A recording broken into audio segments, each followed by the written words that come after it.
Bismillahirrahmanirrahim. Assalamualaikum warahmatullahi wabarakatuh.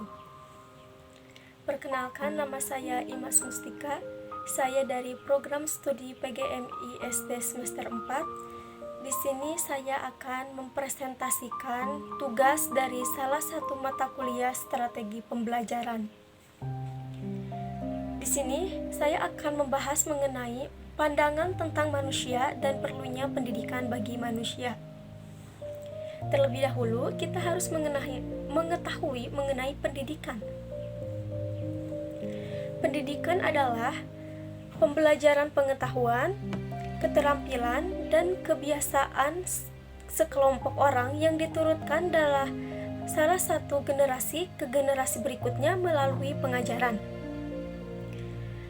Pendidikan sering terjadi di bawah bimbingan orang lain, tetapi juga memungkinkan secara otodidak. Manusia sebagai makhluk Allah Subhanahu wa Ta'ala mempunyai berbagai potensi dasar yang dibawa semenjak lahir.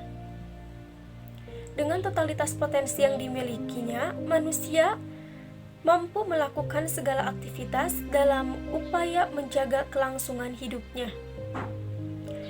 Potensi manusia yang dibawa semenjak lahir harus dikembangkan sampai batas maksimal agar manusia mampu melaksanakan tugasnya sebagai abid Allah Subhanahu wa Ta'ala dan khalifah Allah. Perkembangan tersebut dilakukan melalui pendidikan. Oleh karena itu, pendidikan harus memperhatikan berbagai pandangan dan kajian tentang manusia. Langsung saja. Di sini ada pandangan tentang manusia. Yang pertama ada pandangan psikoanalitik. Di dalam pandangan psikoanalitik terbagi menjadi dua. Yang pertama ada psikoanalitik tradisional dan kedua ada neoanalitik.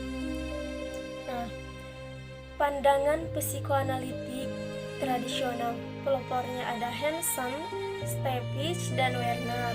Mereka mengemukakan bahwa tingkah laku manusia digerakkan oleh dorongan-dorongan atau tenaga dalam yang bersifat instinktif dan diarahkan untuk memuaskan kebutuhan insting biologisnya. Tingkahnya dikontrol oleh kekuatan psikologis yang sejak semula telah ada pada manusia. Kemudian yang kedua ada pandangan neoanalitik. Neoanalitik masih mengakui adanya komponen ID, ego, dan superego.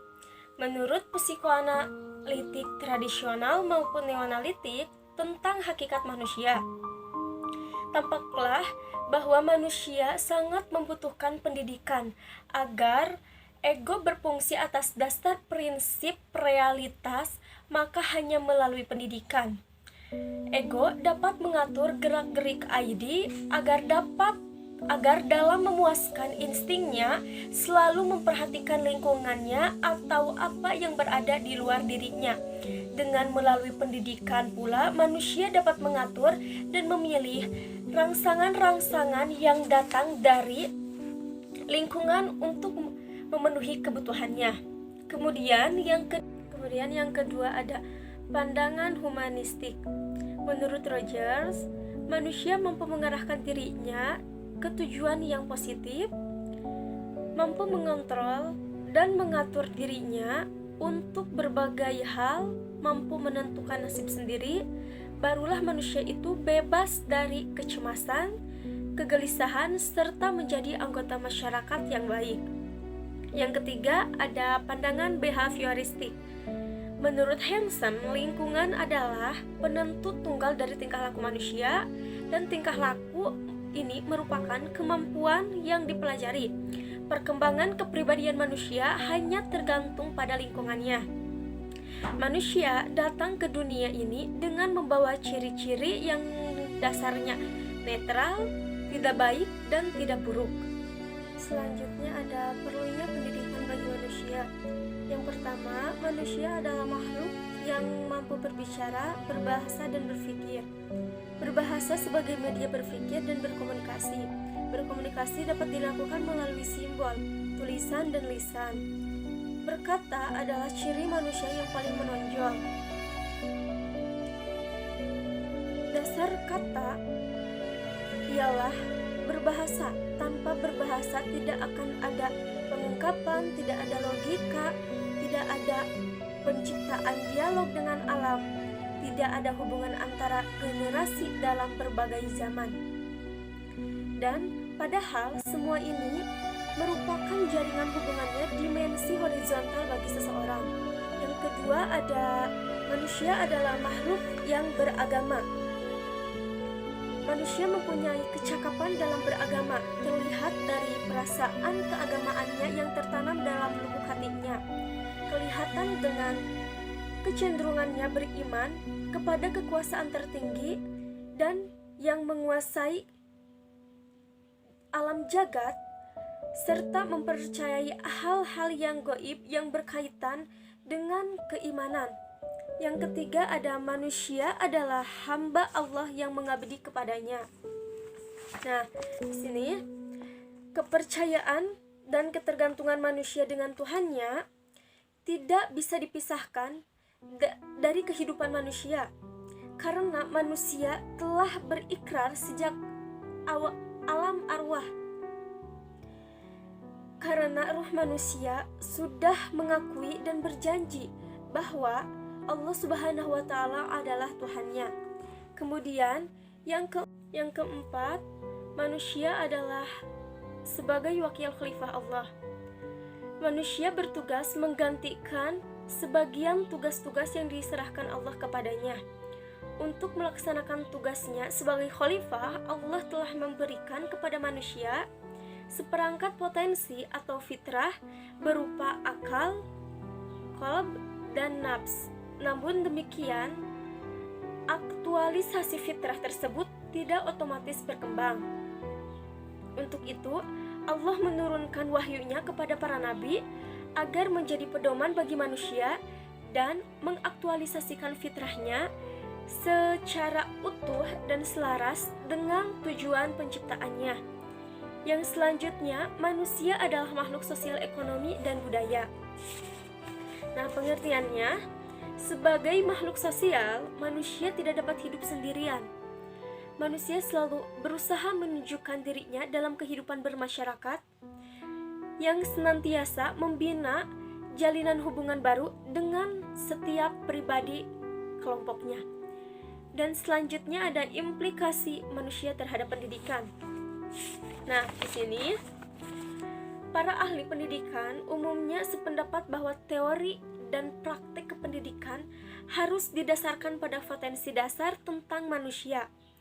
Pembicaraan di seputar persoalan ini adalah merupakan suatu yang sangat vital dalam pendidikan. Tanpa kejelasan tentang konsep ini, pendidikan akan meraba-raba. Selanjutnya ada 3 implikasi terpenting dalam hubungannya dengan pendidikan. Yang pertama, karena manusia adalah makhluk yang merupakan resultan dari 2 komponen, yaitu materi dan imateri. Maka konsepsi itu menghendaki proses pembinaan yang mengacu ke arah realisasi dan pengembangan komponen-komponen tersebut.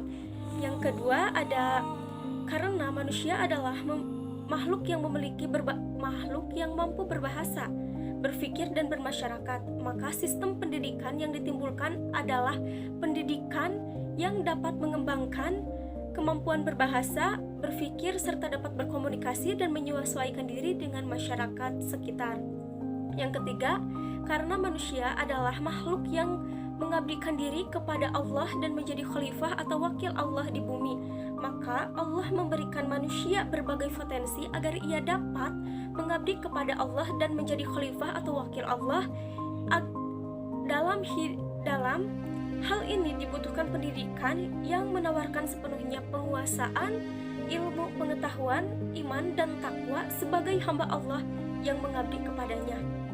Nah, jadi dengan pendidikan kita akan mengetahui mana hal yang harus dilakukan dan mana hal yang tidak boleh dilakukan, dan juga mana hal yang positif, mana hal yang negatif.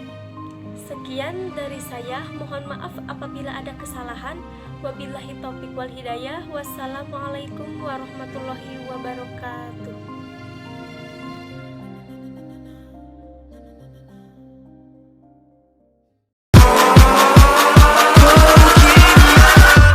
Catch 'em all.